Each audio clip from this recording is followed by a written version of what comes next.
创伤是讲解小孩他经过一个创伤的事件，这个小孩他自己的感受所受到的影响是怎么样？这个创伤对两个小孩都经过同一个创伤的事件，但是这两个小孩他们所感受的一些影响，有可能是不一样。不一样的原因是因为这个小孩他有没有得到适当的一些帮助支持，这也是会影响这个小孩他所经历这个创伤的一些后果。And when it comes to trauma, the signs or behaviors that we see displayed or demonstrated by our child is different, and it varies. So what behaviors a young child may display can be very different from what an older child is demonstrating. 当一个小孩经历了一些创伤小孩子的反应和一些大孩子的反应都是不同的。When we see preschool children or very young children, we see signs of, fear, as in crying, screaming, scared of being away from parent. We see the poor eating habits, poor sleeping habits, maybe nightmares. OK， 在学龄前的儿童，当他们经历过一些创伤之后他们所表现出来的那个反应是害怕就是害怕与父母分离，他们会哭会饮食不佳，而且睡觉睡不好，而且会做噩梦。With the elementary school children, you can see more of the anxious or fearful behaviors, more irritability or aggression. They may start to feel guilt or shame, have a hard time concentrating, or have difficulty sleeping. 对于上小学的儿童当他们经历一些创伤之后，他们的会变得焦虑或者是有恐惧的行为，他们到内疚而且他们也会很难集中精神而且睡觉也有困难。When it comes to middle and high school children, we see more of the depression or isolation. They're wanting to be alone. This is actually something serious, because during this age, social interaction with others is very important. It's crucial. So when you start seeing that, and we'll talk about different strategies that we can use. But also there's eating disorders, self-harm behaviors. They may begin to abuse alcohol or drugs. So we start to see more of the delinquent behaviors, maybe refusal or complete dropout of school. 对于初中和高中的学生当他们经历过一些创伤的经历之后，他们这些学生会感到沮丧或者感到孤独在这个青少年的那个年龄，他们这个社交这方面是最重要的一个所以他们失去的这些社交因素会影响他们会感到孤独而且他们也会有这个饮食失调或者有自残的行为同时间他们也有可能会开始有一些就是不良的一些几率的问题。And parents, caretakers, you're the ones who know your child better than anyone else. So the main thing to watch out for is any changes in behavior. So when you start seeing those changes in behavior, maybe more withdrawn from activities or routines, maybe you start noticing just lack of interest in what they usually are interested in doing, that's where the main concern comes in. 身为家长你对你的孩子是最清楚的。当你们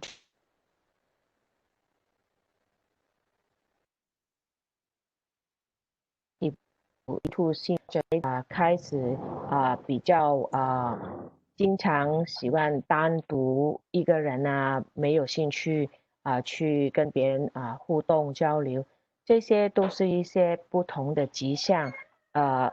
而且家长如果注意到有孩子有这些迹象的话，家长应该要提高你们的警惕，而且去寻求帮助。Now, the impact of child traumatic stress can cause delays in all domains of their development. So it's not just in cognitive, but also in their physical development. I know they are more their immune system is weakened. So you see more of the health issues as well. 儿童创伤压力的影响是非常大的，他们可以影响到孩子的智力的发展他们的影响他们的身体的发展还有也会影响他们心理各方面的一些影响。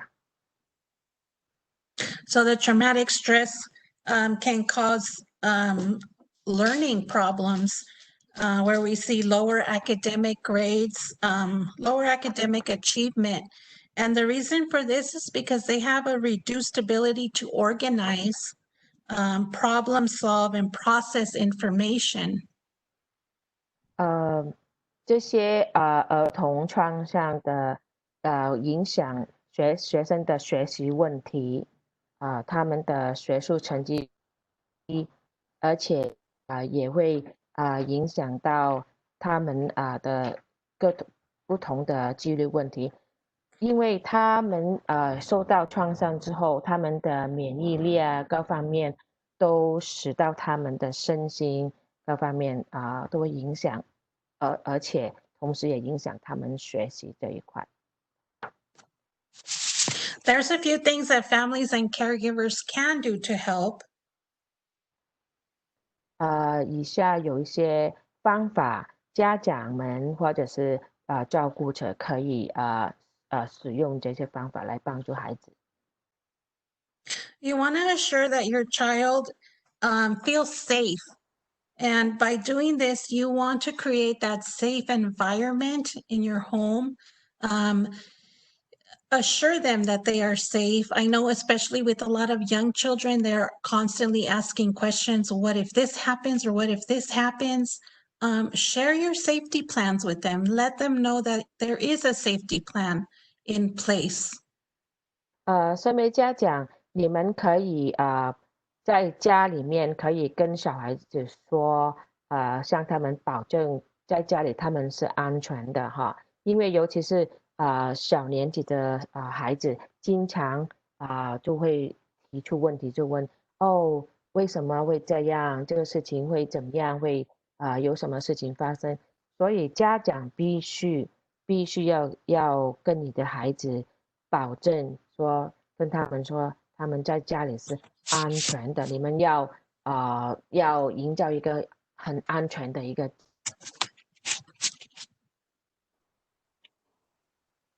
Explain to your child that, yes. I apologize. I want to make sure that I'm on the right part of the page for you. Is this correct? We're not going to the second page yet. Yeah, right. End of, second half. Perfect. Thank you. So we want to explain to the child that they're not responsible for what's happening. A lot of times children tend to blame themselves for events or, for situations that are completely out of their control. So we want to remind them that they're not to blame.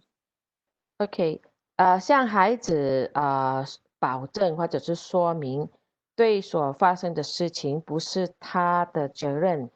儿童经常会为了完全无法控制的事情而感到自责，所以家长们，请你们必须跟孩子说，现在目前这个情况不是他们的错，而且他们也不需要自责。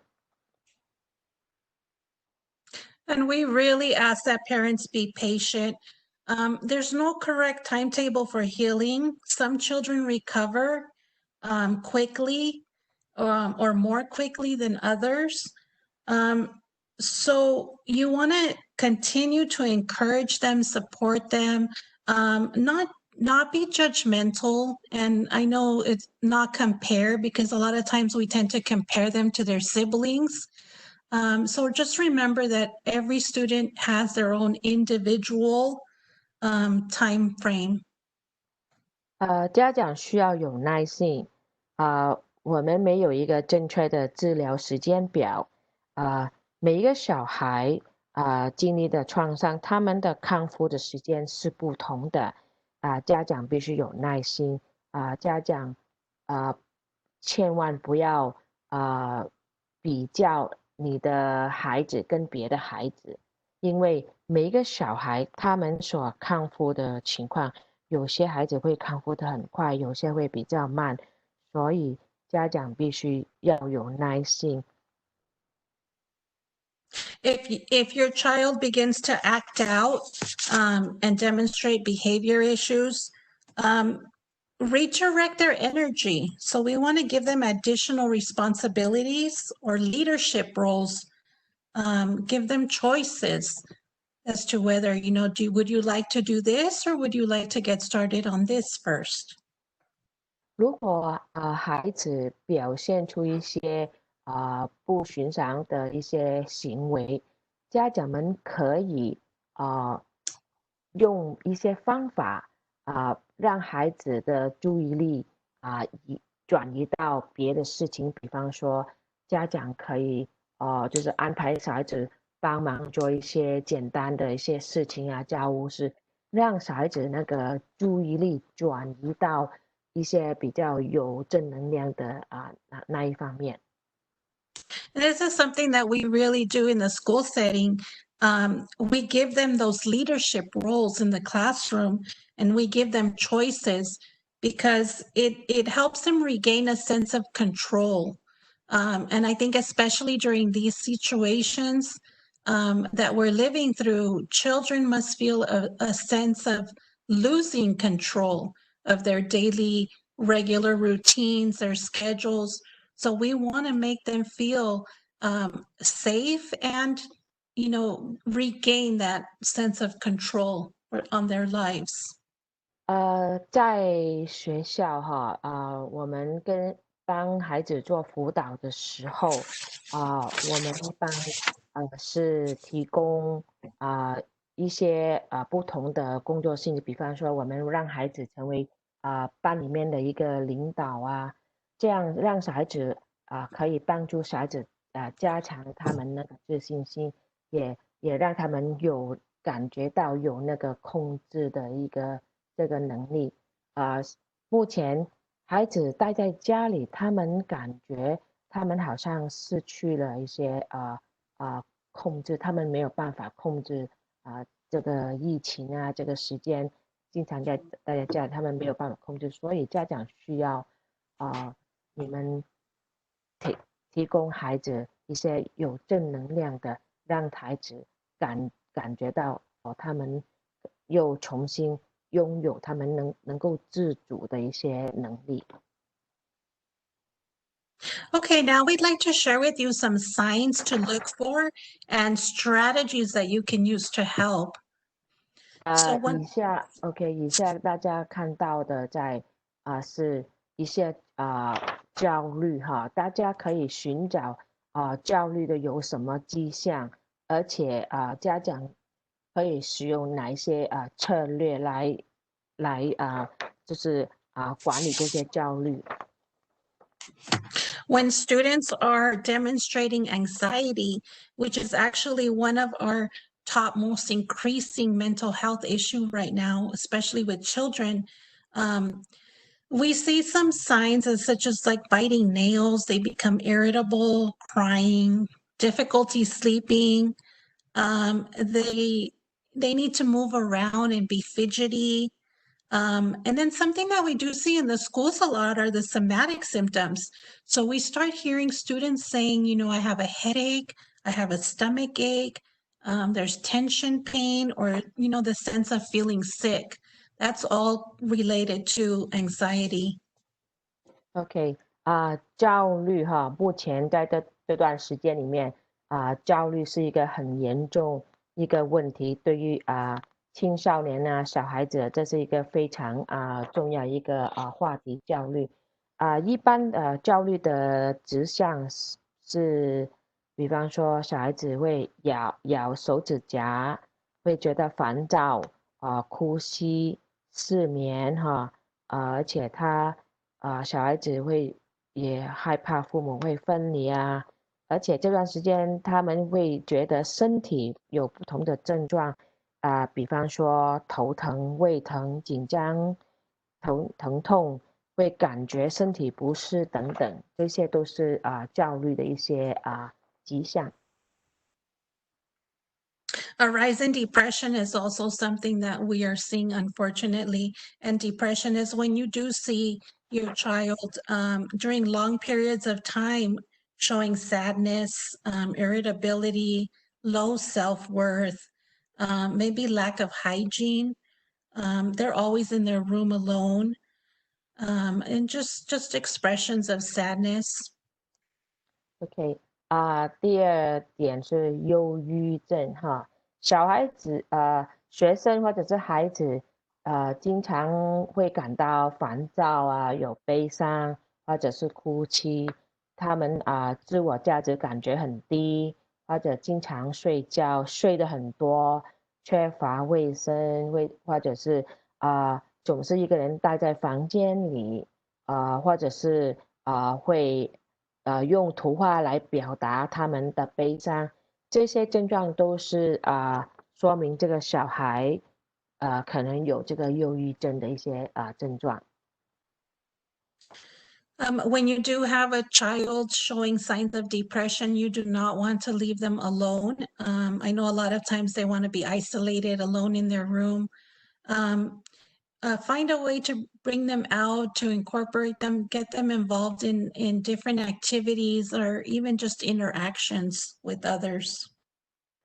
儿童如果有忧郁症的儿童，他们经常总是一个人待在房间里千万不要让这些孩子单独一个人待在房间里家长需要鼓励这类的孩子就是跟家人呢一起互动，跟家人一起参与一些不同的活动这样才可以对他们是有帮助的。A lot of the strategies for anxiety and depression are both very similar. They can help where with anxiety, you want to do more of the breathing and the calming techniques, go for a walk, get some exercise, meditation and yoga is very big right now. So routine and having a schedule is highly recommended for anxiety. We want students to have that sense of control again, where they can know what's expected of them, what is happening, 1 hour from now, what is happening throughout the day. 以下是一些不同的策略来针对有焦虑的儿童首先是呼吸的技巧，就是教导他们呼吸的，就是深呼吸、慢慢呼吸而且鼓励他们多出去走动、散步就是身体要运动，还有目前这段时间很多人都会做这个瑜伽啊，或者是打坐啊，来调整自己的身体和心理啊。还有一点是安排一个日常的时间表，让儿童每天继续跟踪他那个时间表来就是来生活，来参与不同的活动，这样孩子才会感觉到他又重新可以控制自己的日常的一些生活。And again, with anxiety and depression, exercise is key. Getting them out for a walk, ride a bike, do some type of physical movement, dance, listen to music, getting their mind focused on something more positive is key to that. 治疗焦虑或者是忧郁症运动是一项非常好的一个动作哈，一个策略。比方说散步打球身体跳舞身体运动，听听音乐 ，OK， 听音乐，这些都是非常好的一些策略来调整他们的身体和心理。When it comes to aggression and refusal, this is where we start seeing behaviors such as hitting or kicking, shouting, yelling, maybe talking back. They're defiant, they're non-compliant. 跟着下来是有一些侵略的症状。侵略症状是儿童会打人会踢人或者是随地吐痰或者是砸门或者大声的叫喊，这些都是一些有侵略性的一些症状。It's very important to have your child identify and verbally communicate their feelings or emotions, because a lot of times the aggression or the refusal, it's an underlying condition to anxiety or depression or any other issue that's bothering them. So we want to be very clear as to how they're feeling, teach them the feelings words to express their emotions. I feel frustrated. I feel tired. I feel overwhelmed.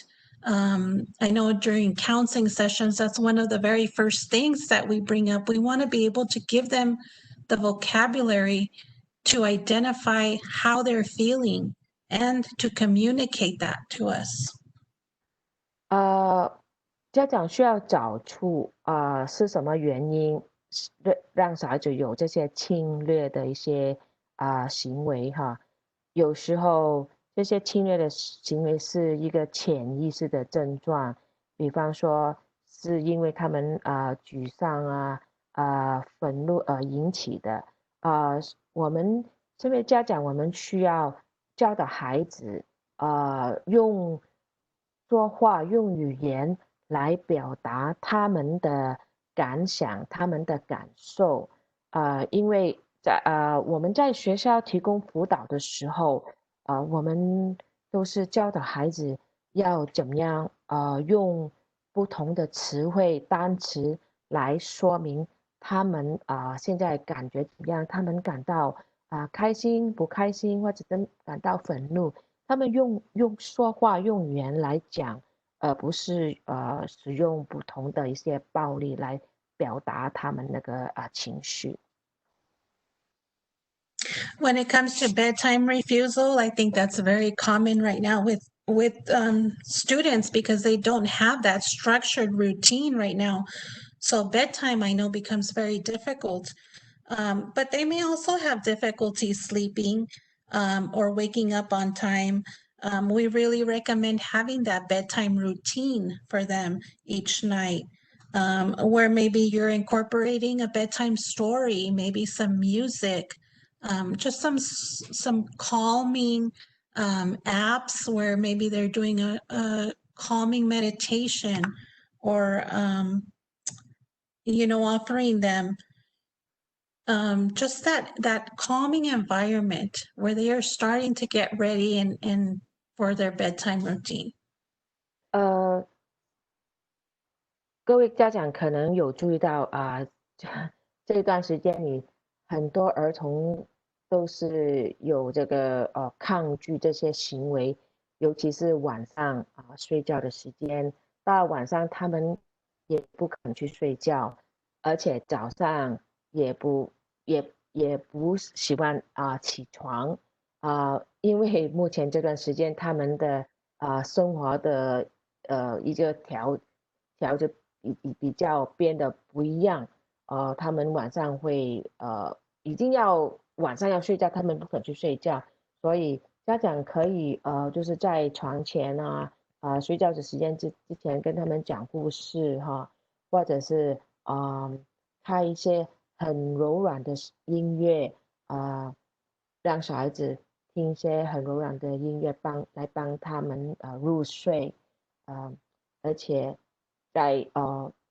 这段时间里也需要多跟孩子讲解早上希望他们继续保持一个正常的作业的一个时间表早上几点起床晚上几点睡觉这些不同的一些方法，用不同的方法来帮助孩子调整他们的身体心理，还有那个睡眠的一个习惯。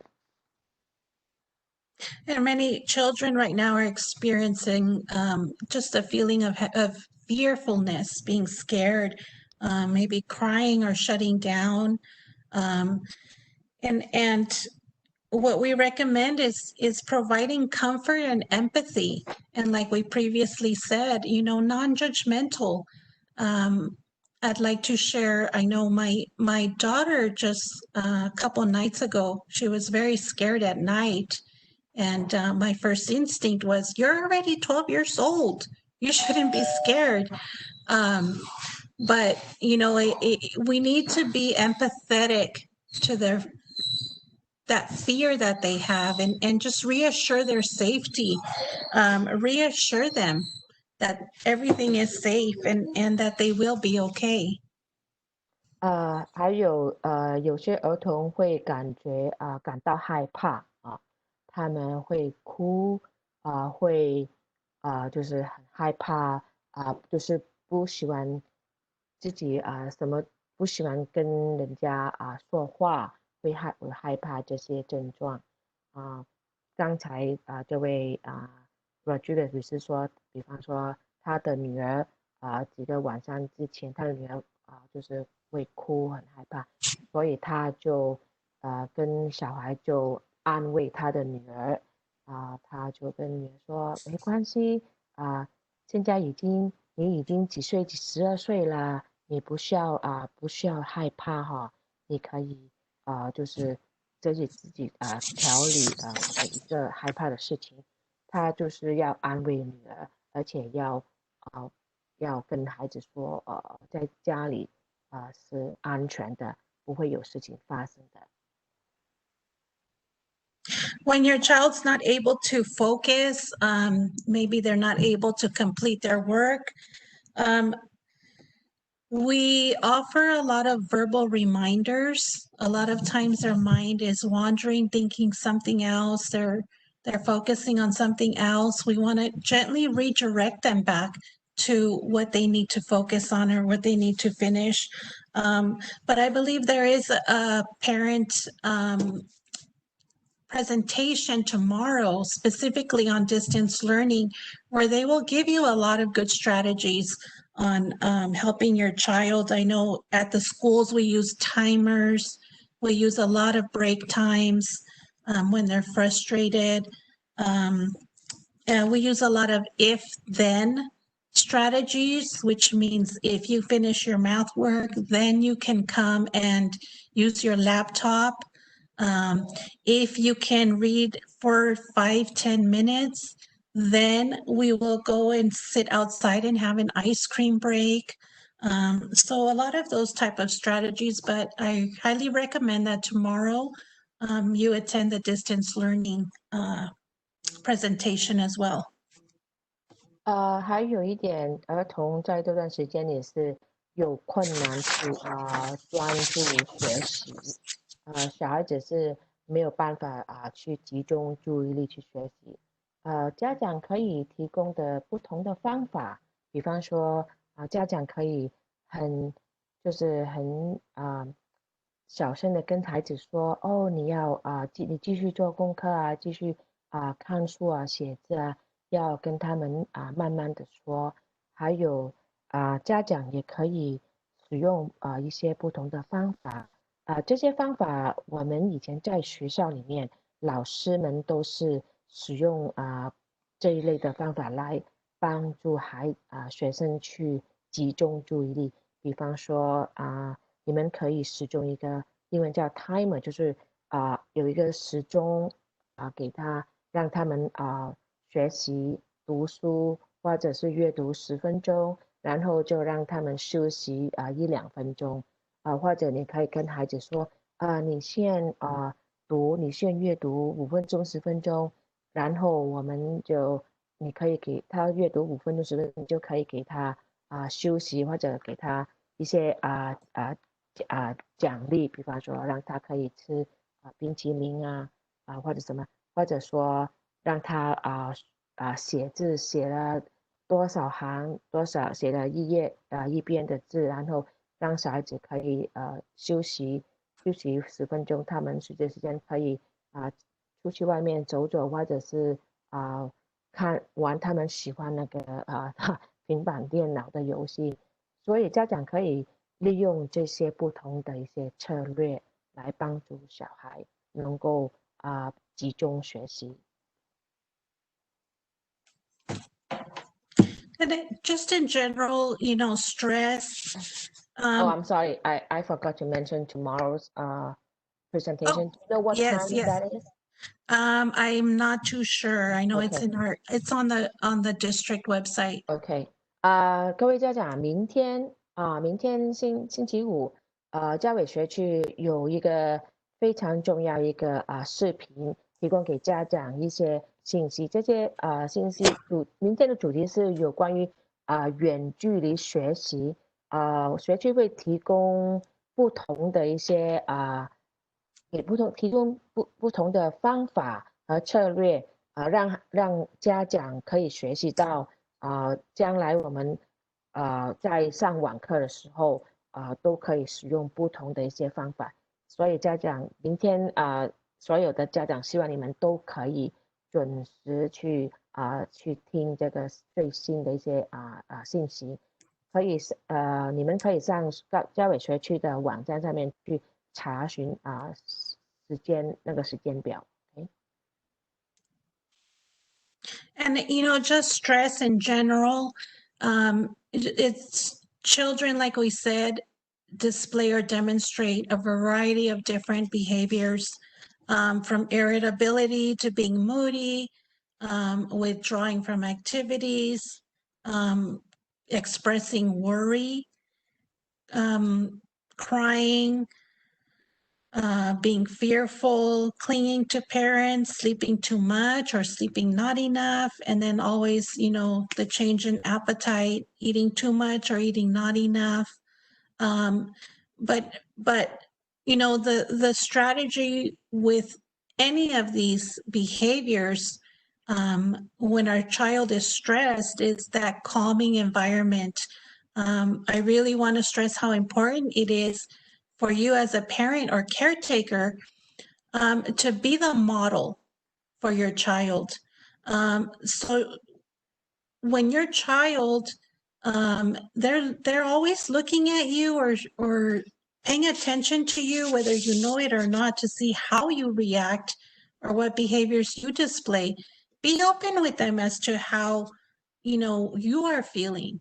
For example, tell them, I feel very tired right now. I need to go outside and sit down and just read a book. I feel very stressed right now. I'm going to just go sit and listen to some music right now. These are examples that you're giving them by you demonstrating this yourself. And I think that's really just one of the best ways of helping our child is by being the good models in taking care of ourselves as well and creating that environment for them. 下面我们讲到压力哈，小孩子他们表现他们的压力是从他们的行为改变而表达出来的。比方说他们会有一些烦躁的行为啊，或者是他们情绪不稳定啊，或者是孩子对任何的活动都不感兴趣哈，或者是孩子会哭泣啊，会哭，而且他们也会说有些害怕、恐惧啊，或者他们睡眠方面睡得太多，或者是没办法睡觉他们也表现出吃的方面吃的不好，或者是吃的太多，这些都是小孩子表达出来有压力的一些症状那身为家长，我们用什么策略来帮助他们呢？家长可以跟孩子分享一些不同的情绪，家长可以作为一个榜样你要跟孩子说，比方说你感觉到很疲倦，你感觉到很累，你就会跟孩子说哦，我感觉很累，我现在要到外面坐下来就是坐下来就是看看书，来帮助你就是感觉那个疲倦那个这个感觉，或者是家长也可以说哦，我感到压力很大，我现在要听一些安静的一些音乐可以帮助我减缓我的那个压力所以家长可以以你自己的作为一个榜样来让孩子看到你可以用这些不同的方法来减缓我们的压力或者是不好的或者不开心的情绪，而且家长也可以在家里的环境里面也是非常重要，你需要制造一个安静的很舒缓的一个家庭的环境，让小孩子感到有这个策略可以帮助他们减缓他们那个压力。And we're going to go ahead and just take a few minutes to answer any questions that you may have. If you would like to type in a question under the chat, or you can unmute and ask Cindy if you need translation. 以下我们有几分钟时间，如果家长有任何提问，你们可以在聊天室里面写上你们的问题，然后让辅导员来回答你们的问题。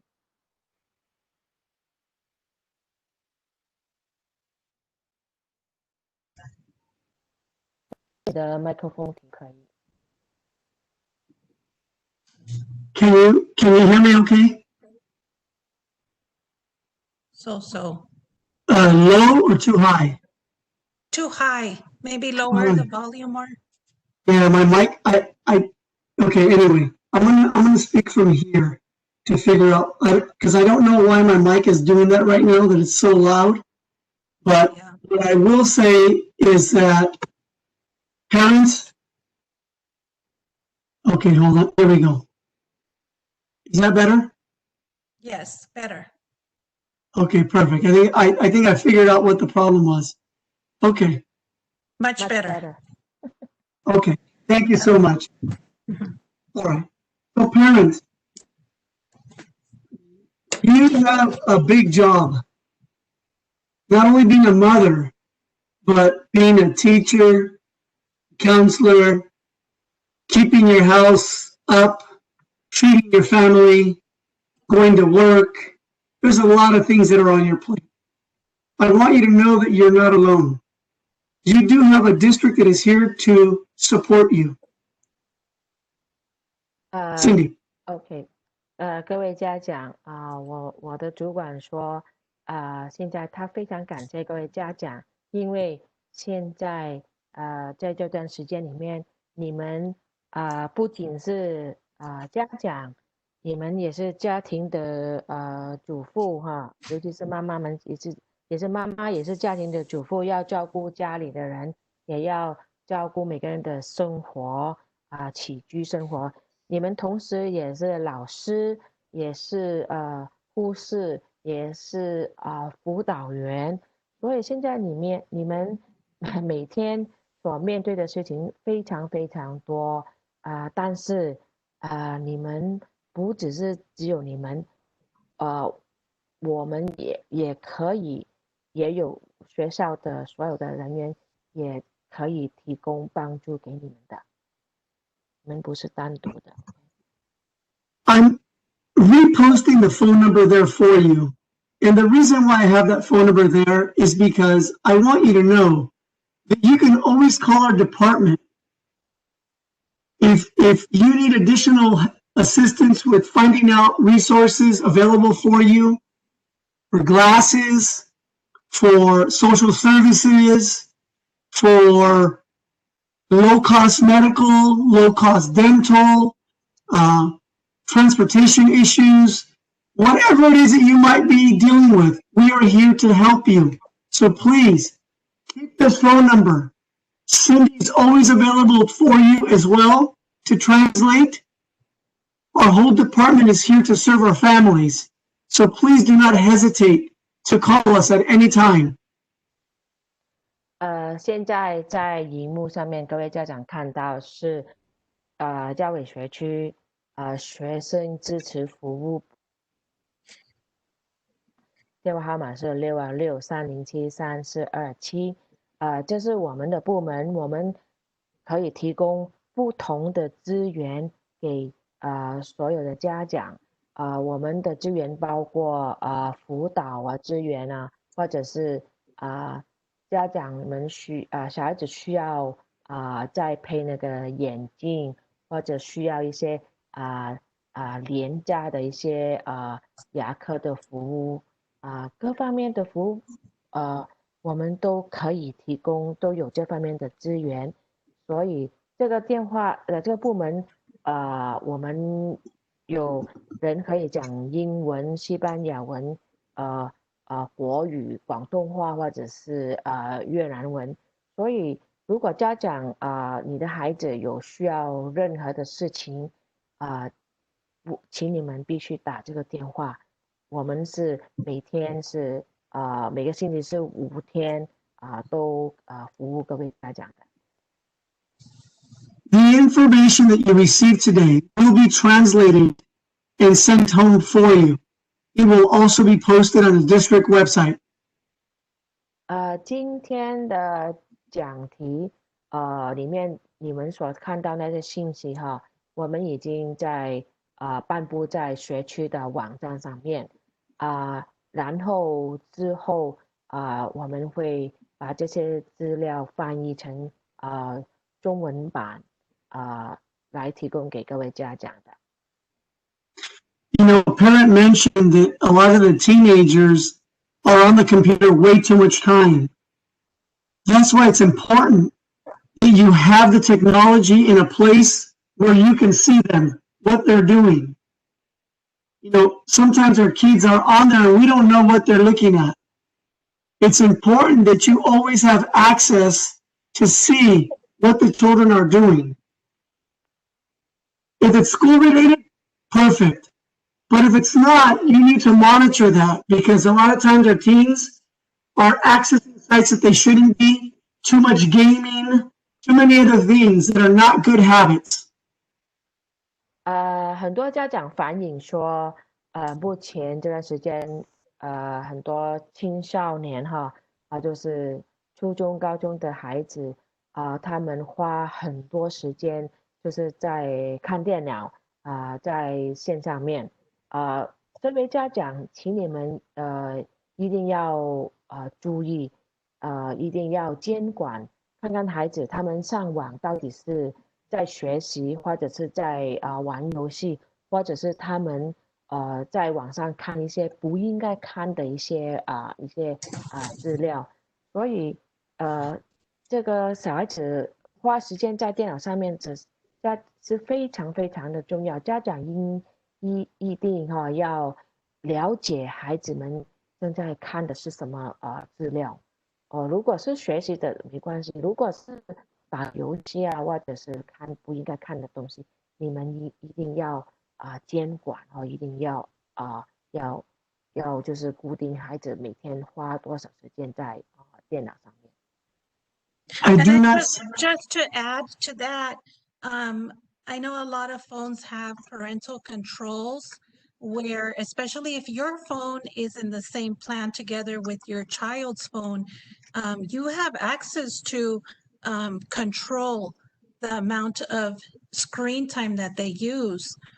So you can set specific times where their phone is locked or specific times where their phone is unlocked and they are able to use it. But have control over that. Something I tell my kids is I'm the person paying for it, so I'm the person in control of it. So set those limitations as well. 还有如果孩子花很多时间在看手机 ，OK， 如果你孩子的手机是跟你是同一个家庭计划的话，那么你这位家长你可以管理他们看手机那个时间，因为他的手机也是你付钱的，你可以跟那个电话公司或者在他管理他看手机那个时间，你家长是可以有这方面的控制 ，OK？ On behalf of the Garvey School District, our Student Support Services Department, and all of our staff, our counselors and everyone, we'd like to thank you in advance, parents, for being a partner in your child's education. Yeah. Thank you for your commitment to helping your child. Thank you for your patience. Thank you for everything you do for them. Together, we're going to help our children be successful. Please remember our number. Please don't hesitate to reach out to us.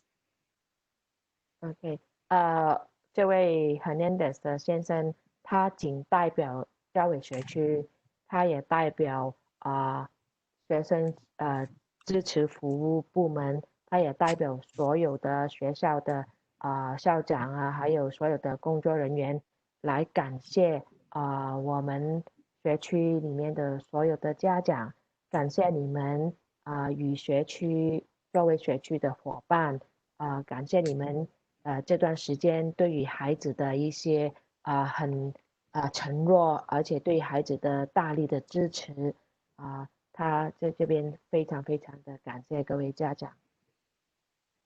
So if there are no further questions, then we'd like to wish you a great rest of the day, a great rest of the week, and we're going to have a fabulous school year.